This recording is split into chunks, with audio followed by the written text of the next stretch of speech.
అందరికీ నమస్కారం అండి. ఈసారి 'దత్తపుత్రుడు' అక్కినేని నాగేశ్వరరావు, వాణిశ్రీ జంటగా నటించిన చిత్రం. ఈ చిత్ర విశేషాలు చూద్దాం. ఈ చిత్రం విడుదలయ్యేప్పటికి 54 సంవత్సరాలయింది.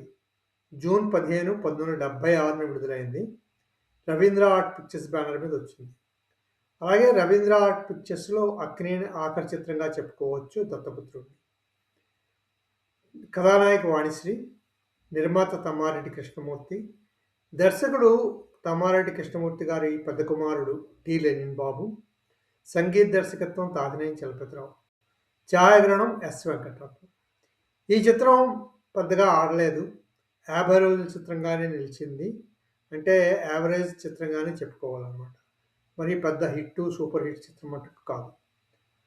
ఆ తర్వాత చిత్రంలోని పాత్రలు, పాత్రధారులు చూసుకుంటే రామన్న అనే ముఖ్య పాత్ర అక్కినేని నాగేశ్వరరావు, రంగమ్మ వాణిశ్రీ, పార్వతమ్మ శాంతకుమారి, సరోజ రామన్న చెల్లెలుగా వెనిరాడే నిర్మల, శేషయ్య రామన్న మేనమామగా నాగభూషణం, రాజు శేషయ్య కొడుకుగా రామకృష్ణ, భూషయ్య రంగమ్మ తండ్రిగా మిక్కిలినేని ముఖ్య పాత్రలో ఈ చిత్రంలో కనిపిస్తారు.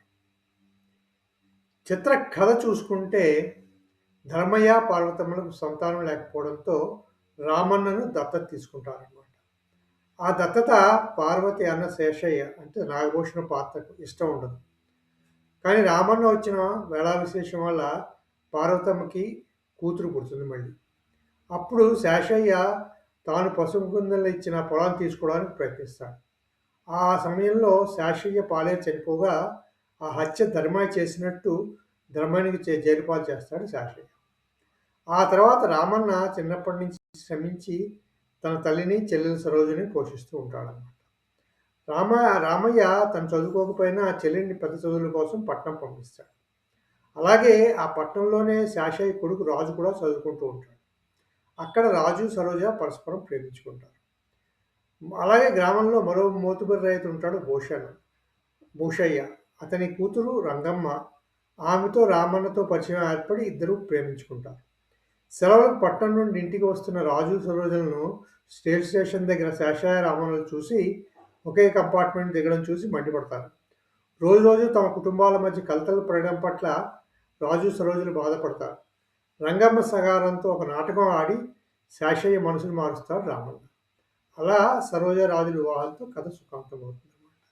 ఇదండి దత్తపుత్రుడు కథ. ఆ రోజుల్లో ఈ దత్తపుత్రుడి కథ చెప్పుకోవడానికి పెద్ద ఏం విశేషమేం లేదు. నటులందరూ బాగా పేరున్న వాళ్ళే కాబట్టి అందరూ బాగా నటించారు. ముఖ్యంగా నాగేశ్వరరావు, వాణిశ్రీ మధ్య పాటలు ఈ సినిమాలో చాలా బాగా పండాయన్నమాట. అదర్వైజ్ కథ చెప్పుకోవాల్సిన మరి పెద్ద కథ ఏం కాదు చిత్రం. పల్లెటూరులో బేస్డ్ కథగానే చెప్పుకోవాలి.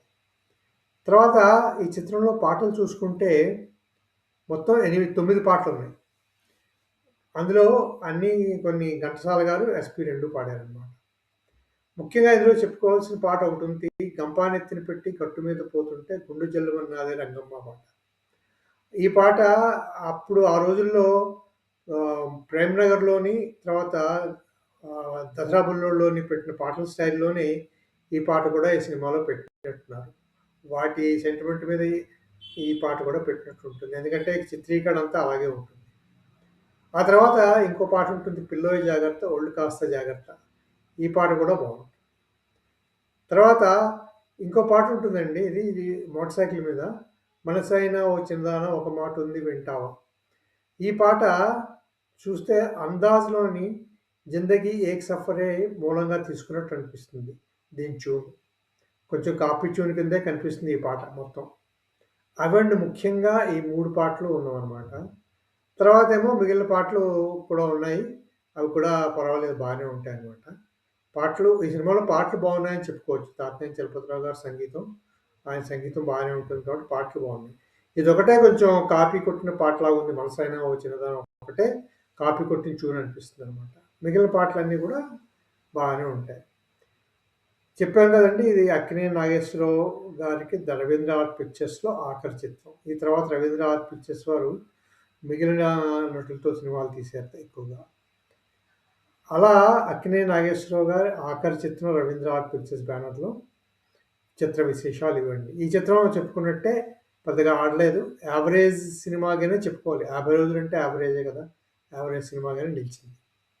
అవండి రవీంద్ర ఆర్ట్ పిక్చర్స్ వారి 'దత్తపుత్రుడు' చిత్ర విశేషాలు.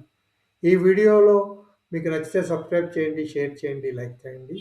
మళ్ళీ మరో చిత్ర విశేషాలు మరో వీడియోలో మళ్ళీ కలుసుకుందాము. అంతవరకు సెలవు. Thank you very much.